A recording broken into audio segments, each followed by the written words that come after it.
Mano kaip elektroniko kelias prasidėjo 9 klasėje. Tėvai man nupirko lituoklį. Tai aš su to lituokliu, kadangi dar nemokėjau jokių ten schemų braižyti ir panašiai, pradėjau tiesiog lituoti įvairius gražius dalykėlius, žmogeliukus, užsiimti menu, nes turėjau ir komponentų, viską, bet neturėjau dar kaip elektronikos inžinierius įgūdžių. Po to sekė įvairūs nauji projektai.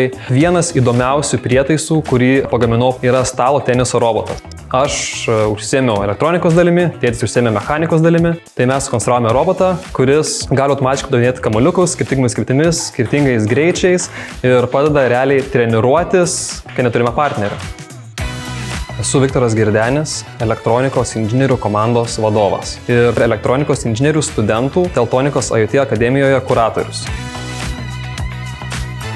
Mano karjera Teltonikoje Networks prasidėjo dar nuo IoT akademijos, kai buvau 4 kurse ir atėjau čia kaip studentas. Teltonika akademija yra lyg vartai į pačią įmonę. Būtent šiandien susirinkime vienas iš dalyvavusių komandos narių yra buvęs mano praktikantas ir praėjęs visą mūsų mokymo programą. Teltonika Networks labai glaudžiai bendradarbiauja su aukštosiomis mokyklomis. Dažnai esame kviečiami pravesti tam tikras paskaitas apie elektroniką ir apie tai susijusias sritis. Organizuojame ekskursijas, kai studentai gali ateiti pas mus į akademiją, susipažinti su mūsų veikla, aplankyti skyrius ir pabendrauti su inžinieriais. Taip pat mes siūlome praktiką. Į praktiką priimame studentus tam, kad jie suprastų, ką veikia elektronikos inžinierius. Mes esame paruošę specialią programą, pagal kurią studentai dirba ir išmoksta visų elektronikos inžinieriaus pareigų.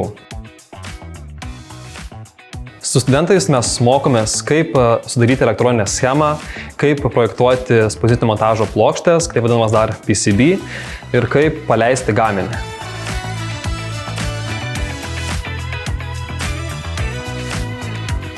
Žinoma, kartais reikia laiko ir atsipalaiduoti. Tokiu atveju su praktikantais sėdamės pažaisti šachmatais, kartais sėdame žaisti stalo futbolo. Žodžiu, atrandame veiklos, kuri leidžia prasiblaškyti.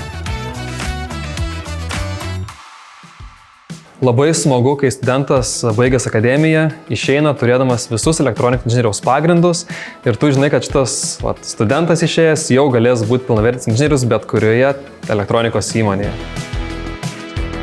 Moksleiviams, kurie galvoja apie elektronikos inžinieriaus kelią, patarčiau būti žingeidiems, nebijoti suklysti, eksperimentuoti. Jeigu suklystate, reikia nepamiršti, kad būtent iš klaidų ir yra mokomas. Mano pavyzdys taip pat būtų toks, kad pačioje pradžioje, nors nesupratau, kaip viskas vyko, pradėjau lituoti įvairių žmogeliukus ir tik laikui bėgant išmokau, kas yra tikroji elektronika ir dabar perėjau prie daug rimtesnių projektų. Čia mūsų darbas. Studijuok elektroniką Kaune.